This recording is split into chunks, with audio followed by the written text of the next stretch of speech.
अब मैं चाहती हूँ कि ये सेल प्राइस जो है इसका यहाँ पे सम हुआ है, तो मुझे पता चले कि कौन सी प्रोडक्ट जो है वो कितनी दफ़ा परचेज की गई है, उसकी क्वांटिटी मुझे फाइंड करनी है। तो क्वांटिटी के लिए मुझे फॉर्मूला लगाना होता है काउंट का। तो विदाउट फॉर्मूला लग जाए, वैल्यू आ जाए, आंसर आ जाए, तो उसके लिए हम क्या करेंगे, ये सेल प्राइस है, मुझे सेल प्राइस का ही फाइंड करना है। मैं more than one sale price का कॉलम यहाँ पे बना सकती हूँ। मैं जैसे इधर जाऊंगी और इसको पकड़ के यहाँ नीचे करूंगी तो ये क्या आ गया, सेल प्राइस 2। इसका नाम भी चेंज हो सकता है, ठीक है।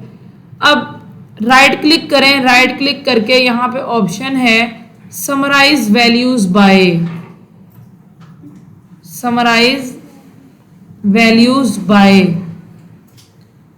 अभी किस पे क्लिक हुआ हुआ है, ये सम पे। मुझे क्या चाहिए, मैं जैसे ही काउंट पे क्लिक करूंगी तो ये लें जी। अब यहां से आपको पता चल जाएगा कौन सी प्रोडक्ट कितनी मर्तबा परचेज की गई है। मेरे लिहाज से जो फाइनल सबसे ज्यादा है वो ये है, साड़ी। इसकी परचेजिंग क्या है, ज्यादा है। अब जरूरी नहीं है इसकी वैल्यू ज्यादा हो। बहुत दफ़ा प्रोडक्ट जो है वो फर्ज करो 50 रुपए की प्रोडक्ट है और एक 100 रुपए की प्रोडक्ट है, तो 100 रुपए वाली प्रोडक्ट जो है वो 2 दफ़ा हुई है और 50 वाली प्रोडक्ट जो है वो 5 दफ़ा हुई है या 10 दफ़ा हुई है। तो विन कौन करेगी, 50 वाली प्रोडक्ट करेगी ना। मैंने सिर्फ ये बताया है कि ज़रूरी नहीं है साड़ी 216 मरतबा है तो इसी की सबसे ज़्यादा सेल हुई है, ज़रूरी नहीं है। लेकिन अब ये कहाँ से पता चलेगा, ये हम आगे देखेंगे। ये क्लियर है। हम दोबारा सेल प्राइस को ड्रैग करते हैं।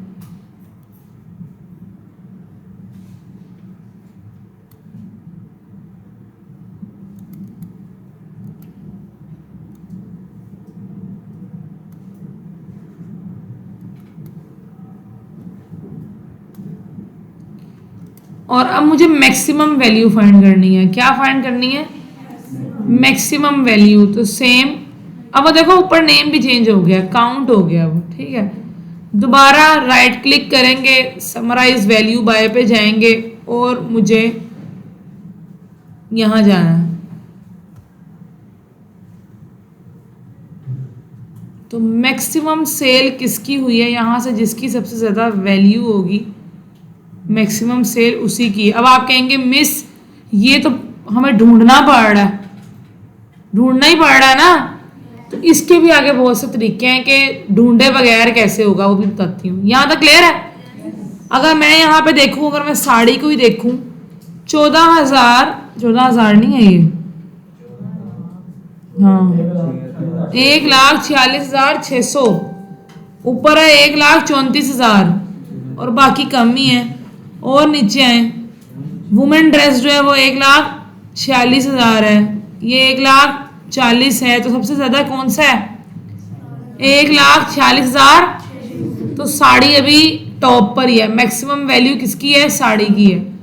और भी फॉर्मूलाज हैं, हम चाहते हैं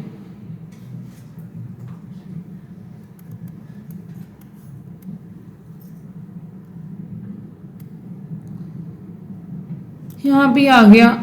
समराइज वैल्यू पे जाएं, मिनिमम वैल्यू फाइंड करनी है या प्रोडक्ट लेना है। प्रोडक्ट वैसे ना लें, एवरेज, एवरेज कितनी सेल हुई है, ठीक है। तो हर प्रोडक्ट की सेल आ जाएगी। कार एक्सेसरीज जो है वो इतने एवरेज सेल हुई है, चेयर जो है इतनी एवरेज हुई है, एयरबड्स इतनी सेल हुई है। हालांकि असल में वो कितनी उसकी वैल्यू है, 5,15,464, लेकिन उसकी एवरेज सेल कितनी हुई है, 28,636।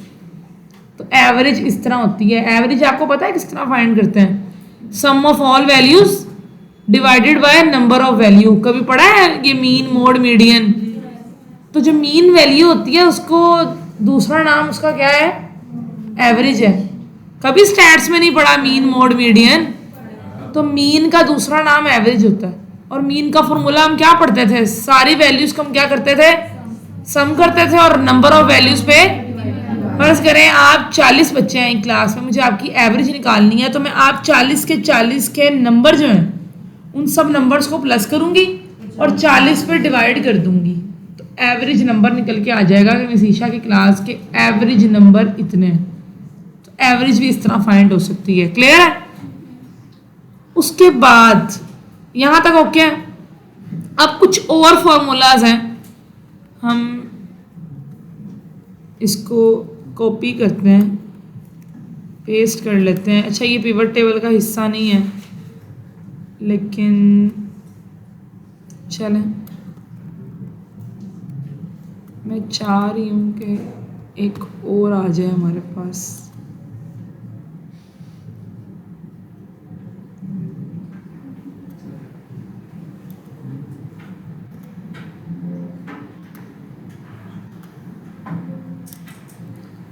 अब हम विदाउट फॉर्मूला जो है कुछ वैल्यूज़ लेकर आएंगे।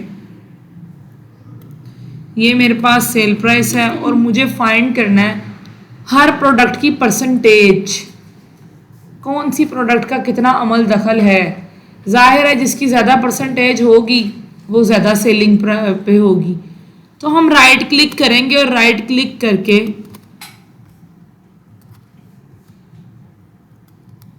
पहले आ रहा था समराइज वैल्यूज बाय, तो ये फाइंड हो गया। अब है शो वैल्यू एज, क्या है?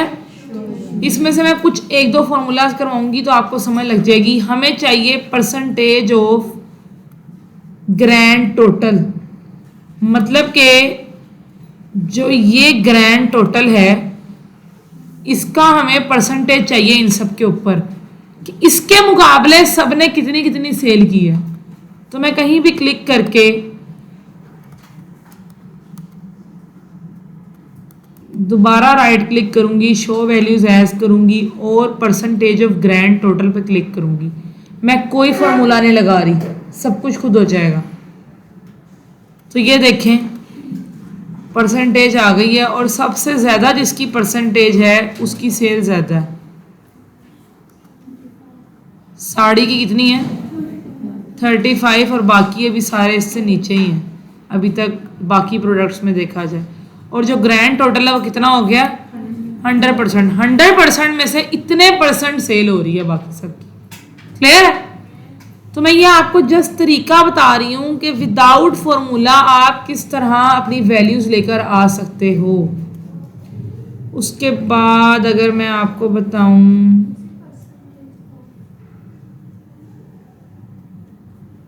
थोड़ा आसान बताना चाह रही हूँ, मुश्किल की तरफ बाद में जाते हैं। रैंकिंग पढ़ी है आपने, रैंक का फॉर्मूला पढ़ा है, स्मॉलेस्ट टू लार्जेस्ट फाइंड करना है जी, हमने रैंक लगाना है। तो रैंक पे क्लिक करेंगे और प्रोडक्ट नेम के हवाले से लगाना है, ओके करेंगे। तो स्मॉलेस्ट टू लार्जेस्ट में जिसकी सबसे कम सेल है उसको उसने कौन सा नंबर दे दिया है, और जिसकी सबसे ज्यादा है, तो अभी तक टॉप पे कौन है? तो साड़ी की सेल है 11। अगर मुझे लार्जेस्ट टू स्मॉलेस्ट चाहिए, मेजॉरिटी जो है ना वो लार्जेस्ट टू स्मॉलेस्ट में जाते हैं, ओके करें। मतलब कि बेस मेरी क्या है? प्रोडक्ट है। और अब देखें टॉप पे साड़ी है तो साड़ी का नंबर क्या आ गया? 1 आ गया। ये जस्ट मैं आपको तरीके बता रही हूँ कि आप किस तरह फॉर्मूलाज, ज़रूरी नहीं है। अब इसको क्लिक कर रही हूँ तो यहाँ पे क्या आ रहा है? यहाँ पे कोई फॉर्मूला नहीं है। इस पे क्लिक कर रही हूँ, यहाँ पे कोई फॉर्मूला नहीं है। उसके बाद दोबारा राइट क्लिक करें, शो वैल्यूज एज में जाएं, ये समय लग गया। उसके बाद हम पढ़ते हैं कॉलम टोटल। अब कॉलम टोटल से क्या होगा, ये थोड़ा सा हमें ना एडजस्ट करना पड़ेगा। हम इधर से इसका थोड़ा सा लेआउट भी चेंज करते हैं। अब हमें वैल्यूज को ना, अब जब हमने कॉलम फाइंड करना है ना तो हमने कॉलम वाली वैल्यू इधर लेकर आनी है, रो में किधर लेकर आनी है, और प्रोडक्ट को उधर ले जाना है। क्योंकि हमने चूज किसको करना है? प्रोडक्ट को करना है ना। बाकी सब कहाँ आ गया? रो में आ गया है। मैं इस पे क्लिक करती हूँ, शो वैल्यू एज करती हूँ और कॉलम टोटल कर लेती हूँ। ये भी नहीं आ रहा।